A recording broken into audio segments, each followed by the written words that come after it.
Hoje em dia, é comum ouvirmos a igreja definida como a reunião de todos os batizados. Segundo essa definição, qualquer pessoa batizada deve ser considerada membro da igreja, pertencente ao corpo místico de Cristo, sem importar a denominação a qual essa pessoa pertença. Neste sentido, luteranos, anglicanos, batistas, metodistas, presbiterianos, pentecostais, etc., se batizados, seriam membros do corpo místico de Cristo. Isso é o que ouvimos atualmente. A expressão corpo místico de Cristo, ou Igreja de Cristo, significaria então um tipo de associação espiritual de todas as denominações cristãs, onde a Igreja Católica seria apenas uma, entre muitas. Assim, se aceitamos essa definição da Igreja como a reunião de todos os batizados, a conclusão seria que a Igreja está dividida, porque seus membros estão presentes em todas as denominações cristãs.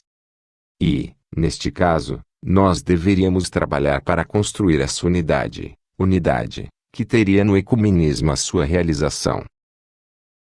O verdadeiro ecumenismo somente aconteceria se todas as outras religiões se convertessem ao catolicismo. No ecumenismo de Bergoglio, todas as religiões continuariam com as suas crenças, e não deveriam converter-se ao catolicismo. Bergoglio quer criar uma nova religião, justamente para acabar com o catolicismo. Mas, nós não podemos nos esquecer que a unidade é uma das características da Igreja de Cristo. No Credo, dizemos que cremos na Igreja una, santa, católica e apostólica. A verdade é que a Igreja é una, e, por consequência, não pode estar dividida. A Igreja não está fragmentada entre todas as denominações cristãs, como muitos querem nos fazer acreditar. E a chave para entender essa questão é que a pertença ao corpo místico de Cristo requer mais do que o simples batismo. Dessa forma, a Igreja não pode ser definida simplesmente como a reunião de todos os batizados, pois há outros elementos que são necessários, além de um batismo válido, para alguém ser considerado membro da Igreja. Para ser membro da Igreja, o batismo não é suficiente, mas também deve-se crer e professar a verdadeira doutrina de nosso Senhor Jesus Cristo, participar dos mesmos sacramentos e obedecer aos legítimos pastores. Essas três condições são necessárias, junto com o batismo, para alguém ser membro da Igreja, corpo místico de Cristo. Neste sentido, o Papa Pio XII declarou: somente devem ser contados como membros da Igreja aqueles que foram batizados e professam a verdadeira fé, e que não tiveram infortúnio de se separar da unidade do corpo, ou de serem excluídos pela legítima autoridade, em razão de faltas graves. Assim, não devem ser considerados como membros da Igreja aqueles que não foram validamente batizados, os apóstatas, que rejeitam a totalidade da fé católica, os hereges, que rejeitam um ou mais artigos da fé, os cismáticos, que se separaram dos legítimos pastores da Igreja. Essas reflexões nos levam a concluir que os protestantes não são membros da Igreja e, consequentemente, não fazem parte do corpo místico de Cristo, pois corpo místico de Cristo e Igreja Católica são uma única e mesma realidade.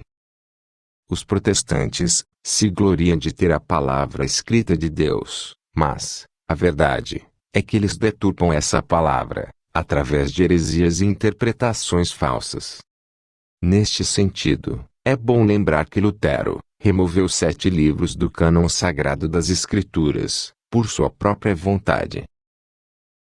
Além disso, os protestantes rejeitam a tradição, que é uma das fontes da revelação divina, ao lado das Escrituras sagradas. Como consequência, eles não seguem os verdadeiros ensinamentos de nosso Senhor Jesus Cristo, mas ensinamentos de homens, dos fundadores dessas denominações.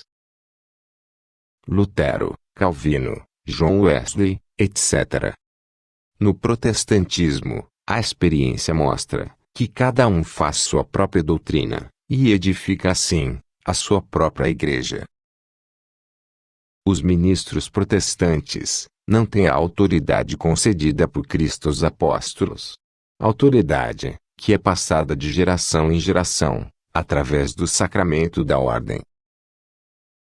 Assim, os pastores protestantes estão destituídos do poder e do mandato apostólico, e, consequentemente, não têm capacidade, ou legitimidade, para conferir os sacramentos, ou pregar a palavra de Deus. A ausência de sucessão apostólica causa a ausência dos sacramentos. Pois, para se realizar os sacramentos da nova lei, requer-se autoridade apostólica, conferida no sacramento da ordem. Sem essa autoridade, não há sacramento válido.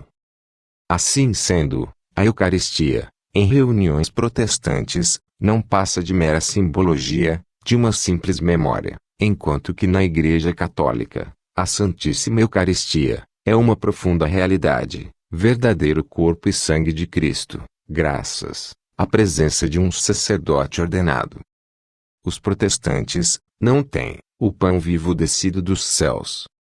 E o mesmo pode ser dito a respeito dos outros sacramentos instituídos por Nosso Senhor. Isso pode parecer uma posição dura e extrema a respeito dessa questão. Mas, o fato é que esse sempre foi o ensinamento da Igreja, em seus 2 milênios de existência. E dizer o contrário seria ir não somente contra a verdade, mas também contra a caridade. E aqui se encontra o que nós podemos chamar de o grande pecado do ecumenismo, que é dar aprovação àqueles que estão imersos no erro, dizendo aos protestantes e outros similares que eles podem agradar a Deus na tradição religiosa que eles seguem, sem mencionar necessidade alguma de conversão. Deus não quer saber de religião, mas somente se o homem tem um coração bom. É o que se escuta por aí, como se Deus não se importasse.